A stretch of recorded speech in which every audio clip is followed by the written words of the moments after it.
2 अप्रैल वो तारीख जो इतिहास के पन्नों में दर्ज होने वाली है। वो तारीख जब वक्फ बोर्ड की दादागिरी वाले ताबूत पर आखिरी कील ठोक दी गई। लंबी चर्चाओं, कई दौर की बैठकों के बाद बिल लोकसभा में पेश किया गया। बिल लोकसभा में आने से पहले ही साफ हो चुका था कि बिल को लोकसभा में आसानी से पास करा लिया जाएगा, क्योंकि बिल को पास कराने के लिए जो जादुई आंकड़ा है वो एनडीए के पास मौजूद है। लोकसभा में कुल सांसदों की संख्या 543 है और एनडीए का आंकड़ा 293 है। वहीं इंडी के पास 237 सांसद हैं। जो बिल को पास कराने के लिए 272 का बहुमत चाहिए होता है, वो एनडीए के पास है। एनडीए में शामिल दल पहले ही कह चुके हैं कि हम एक साथ हैं और बिल के समर्थन में हैं। वक्फ के पास 1.2 लाख करोड़ से अधिक की संपत्ति है। ये संपत्तियां मिसमैनेजमेंट का शिकार हैं। हमारी पार्टी का ये मानना है कि इस संपत्ति का इस्तेमाल मुस्लिमों के कल्याण के लिए, महिलाओं के कल्याण के लिए किया जाना चाहिए। हमारा मानना है कि इसमें सुधार होना चाहिए। नैरेटिव बनाने का प्रयास किया जा रहा है पूरे देश में, और पूरे देश का माहौल खराब किया जा रहा है, यह बता के कि यह मुसलमान विरोधी है। कहीं से ये मुसलमान विरोधी नहीं। वक्फ कोई मुस्लिम संस्था है क्या? वक्फ एक तरह का ट्रस्ट है। उस ट्रस्ट को यह हक है कि वो मुसलमान समुदाय के हर वर्ग के साथ, सभी वर्ग के लोगों के साथ न्याय करे, जो नहीं हो रहा है। वक्फ संशोधन बिल पास होकर रहेगा। नंबर गेम के हिसाब से ये तो तय माना जा रहा है, और विपक्षी पार्टियों ने जो भ्रम और झूठा नैरेटिव बनाने की कोशिश की थी, उसकी भी बिल पास होने के साथ हवा निकल जाएगी। लेकिन बात सिर्फ लोकसभा तक सीमित नहीं होती है। इस बिल में संशोधन तो तब होगा जब ये लोकसभा में पास होने के बाद राज्यसभा में भी पास हो जाएगा, और इसके लिए राज्यसभा में भी उम्मीद विधेयक पास कराने के लिए बीजेपी का पूरा फ्लोर मैनेजमेंट देखना होगा दर्शकों। हालांकि राज्यसभा के गणित को देखकर यह लगता नहीं है कि विधेयक को राज्यसभा में पास होने में कोई अड़चन आने वाली है। राज्यसभा में उम्मीद बिल पास होगा और अभी तक कोई भी दिक्कत नहीं आएगी।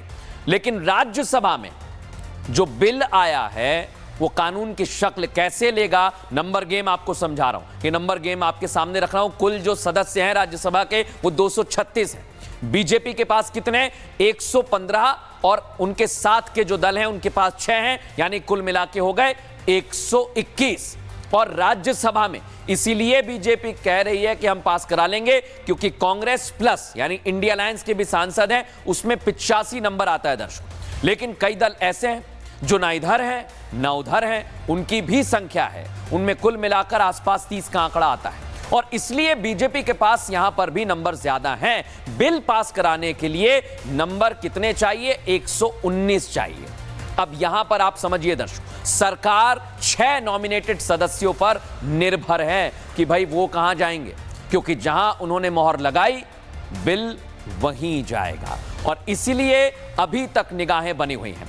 लेकिन लोकसभा में आज आपने तस्वीर देखी, वक्फ संशोधन बिल को लेकर चर्चा अभी भी जारी है। चर्चा में गृह मंत्री अमित शाह ने बयान दिया। शाह ने कहा कि संसद का कानून सभी को मानना होगा।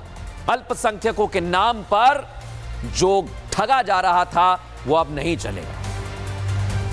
सदस्य ने कह दिया माइनॉरिटी इस कानून को स्वीकार नहीं करेगी। क्या धमकाना चाहते हो भाई?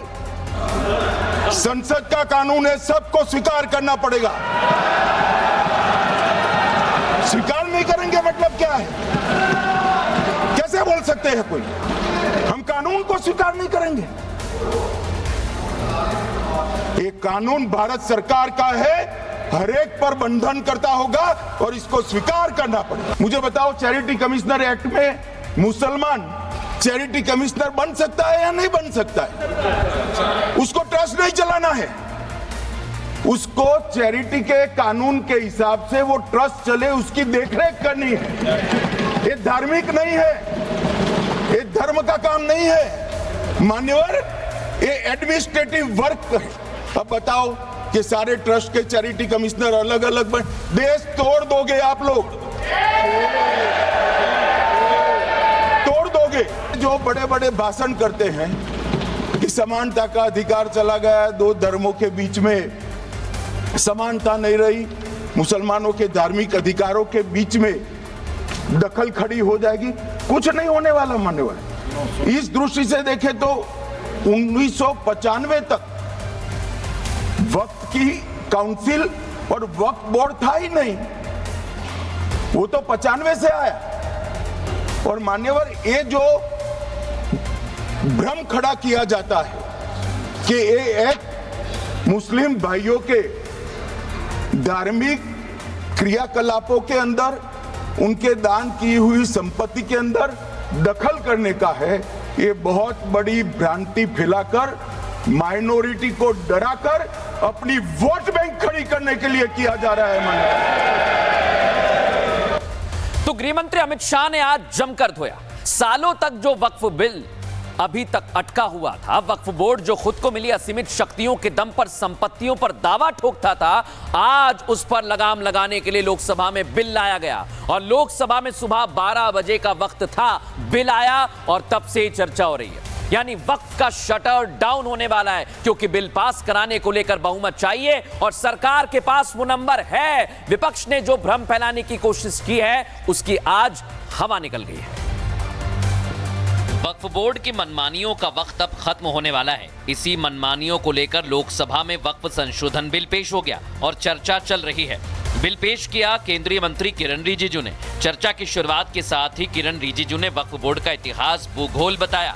इधर वक्फ बोर्ड का सच सामने आ रहा था तो उधर विपक्ष हंगामा कर आवाज दबाने की कोशिश में लगा रहा, लेकिन सच को छिपाया नहीं जा सकता है।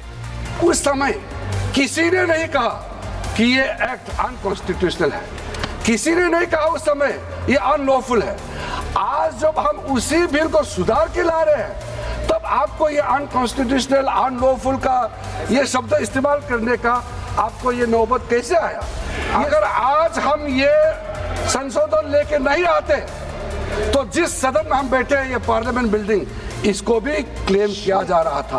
अगर यूपीए का सरकार कंटिन्यू रहता तो क्या क्या बिल्डिंग को डी नोटिफाई किया जाना था। 123 प्रॉपर्टी को तो डी नोटिफाई किया। मैं रिकॉर्ड में कह रहा हूँ। वक्फ बोर्ड और यूपीए सरकार की पोल पट्टी खोलने के साथ ही मंत्री रिजिजू शायरी पढ़कर विपक्ष को उसका असली चेहरा बता रहे थे और साथ ही ये भी बता दिया, किसी की बात कोई बदगुमान ना समझे, इस जमीन का दर्द कभी आसमान ना समझेगा। 2013 में जो काम किए गए हैं, उसमें मैं एक चीज जिक्र करना चाहता हूँ। 5 मार्च 2014 को उस समय के यूपीए सरकार ने 123 प्राइम प्रॉपर्टीज को, जो housing and urban development ministry का तहत आता है, उसको आपने दिल्ली वक्फ बोर्ड को ट्रांसफर कर दिया। इसलिए वोट बैंक का राजनीति के बिना हम अच्छे सोच के साथ में आज इस सदन में फिर से आए हैं। वहीं विपक्ष की ओर से चर्चा की शुरुआत के लिए कांग्रेस सांसद गौरव गोगोई ने जिम्मा संभाला। गोगोई ने बिल को लेकर सवाल उठाते हुए कहा कि 2023 में 5 बार माइनॉरिटी अफेयर्स कमेटी की बैठक हुई, एक बार भी इस बिल का जिक्र नहीं किया गया। 23 सन के वर्ष में 4 बार माइनॉरिटी अफेयर्स कमेटी की बैठक हुई। मैं आदरणीय सरकार से दरखास्त करूंगा कि इन 5 सरकारी मंत्री जो मीटिंग हुई मिनिस्ट्री ऑफ माइनॉरिटी अफेयर्स का, उनका मिनट्स टेबल पे रखे।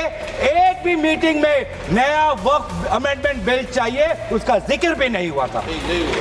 सदन में कांग्रेस की तरफ से इमरान मसूद ने कहा कि सरकार बिल के जरिए मुसलमानों की संपत्तियों पर कब्जा करना चाहती है, तो वहीं केंद्रीय मंत्री अनुराग ठाकुर ने कहा कि ये सिर्फ एक बिल नहीं बल्कि एक उम्मीद है और भ्रष्टाचार का अड्डा बन चुके वक्फ को बदलने की जरूरत।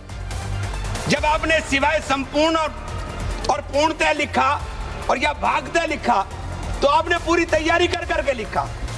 उत्तर प्रदेश इसका सबसे बड़ा उदाहरण है। 14,500 में से 11,500 हेक्टेयर लैंड को सरकारी घोषित कर दिया गया। ये इतना बड़ा हथियार दे दिया कि आप जाइए, लड़ते रहिए। कांग्रेस ने कहीं ना कहीं और कांग्रेस के सहयोगी दलों ने वोट बैंक के लिए संविधान का सौदा कर लिया। आपने कैसे उसको अपना वोट बैंक किया, एटीएम बना के रखा। लेकिन ये जो बिल है, ये अन्याय की जड़ पर प्रहार है और इस प्रहार के बाद सबको न्याय और न्याय ही मिलने वाला है।